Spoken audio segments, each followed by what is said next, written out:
In this gigantic world, how do you think small animals manage to survive and find their way of living in a cruel world where the strongest eat the weak?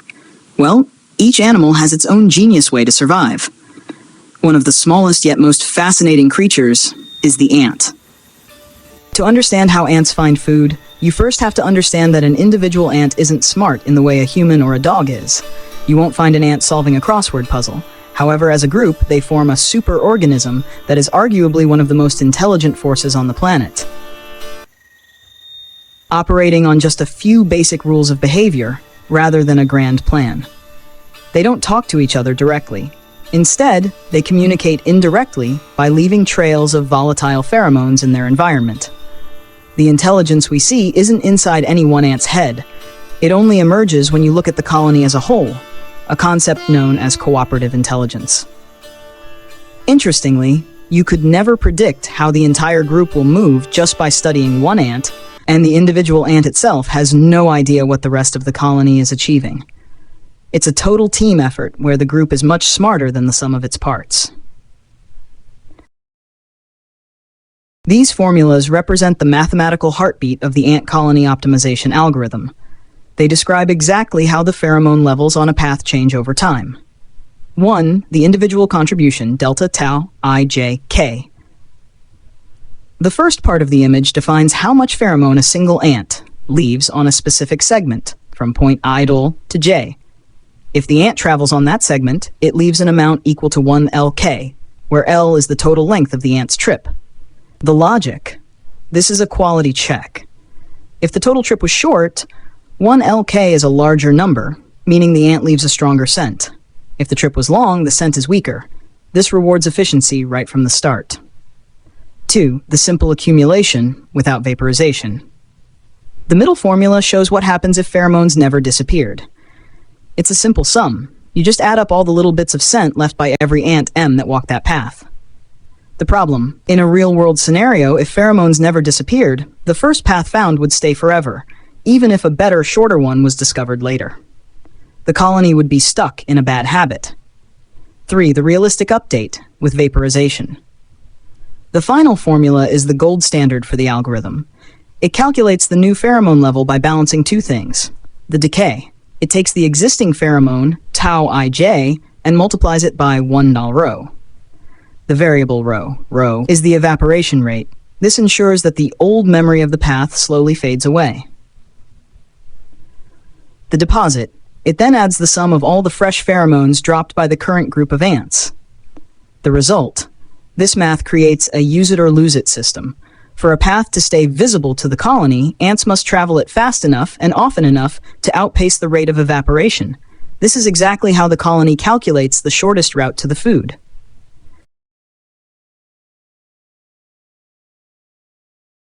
Mathematical formulas that we explained earlier, this image breaks down the ant colony optimization process into a clear, three-step visual example, tracking the journeys of two different ants across a small map of 4 locations. Here's a detailed breakdown of what is happening. 1. The cost graph, left. This section sets up our map. We have 4 locations: a tent, a puddle, a tree, and a car, connected by paths. The red numbers represent the cost or distance of each path, e.g., the path from the tent to the puddle has a distance of 1. We observe 2 ants taking 2 different circular tours around the map. The blue ant, k=1, takes a highly efficient route. We calculate its total trip length, L1, by adding the distances of its path. 1 plus 4 plus 5 plus 4 equals 14. Following our first formula, the pheromone it deposits on each edge it travels is delta tau ij squared. 1 equals 1 over 14. The green ant, k=2, takes a much longer, less efficient route crossing the map diagonally. Its total trip length, L2, is 15 plus 4 plus 8 plus 4, 31. The pheromone it deposits on its path is delta tau ij's 2 equals 1 over 31. The pheromone graph, top right. Here we apply the simple accumulation formula, tau ij equals sum from k=1 till m of delta tau ijk, to map out the exact chemical deposits left on the ground. Unique paths. Paths taken only by the blue ant get marked with 114. Paths taken only by the green ant get marked with 131. Shared paths. Notice the path between the tent and the car, and the path between the puddle and the tree. Both ants traveled these specific roads. Therefore, the pheromones stack up, represented by 1 over 14 plus 1 over 31.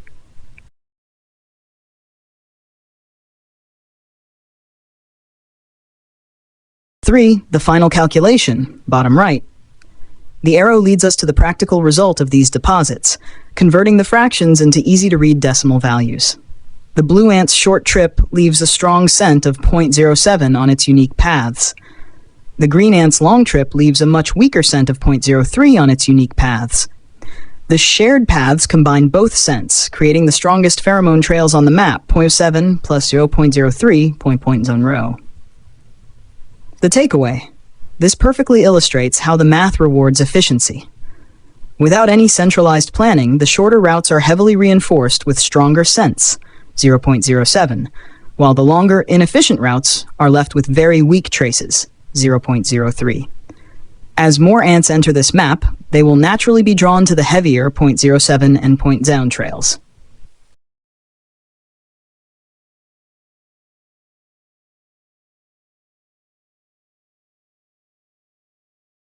This image takes our previous example a step further by introducing the most important real-world factor, evaporation rho.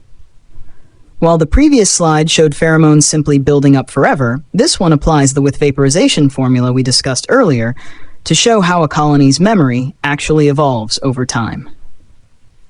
1. The starting state, center pheromone graph. Before the ants move in this specific round, the map isn't empty. We see that every path starts with an initial pheromone value of 1, the blue numbers. This represents the old scent left by previous generations of ants. 2. The decay phase rho equals 0.5. In this scenario, the evaporation rate is set 2.5, or 50%. According to the formula, 1 minus rho times tau ij, we must multiply the existing scent by 0.5. Essentially, half of the old scent vanishes into the air before the new ants even finish their walk. 3. The new deposits, the red, blue, green math. Now our two ants, blue ant L114 and green ant L231, complete their tours. We add their new contributions, 1/14 and 1/31, to what remains of the old scent. On shared paths, the calculation becomes 0.5 times 1 plus 1/14 plus 1/31. On individual paths, it is 0.5 times 1 plus the specific ant's contribution. 4. The resulting memory, bottom graph. Look at the final blue numbers. They show a very different story than the previous simple addition. The efficient routes, 0.6 and 0.57, these paths are winning. Because the blue ant's contribution, 0.07, was added to the remaining old scent at 0.5, the total stays high. These paths are being reinforced faster than they evaporate. The inefficient route, 0.53, the green ant's contribution was only 0.03.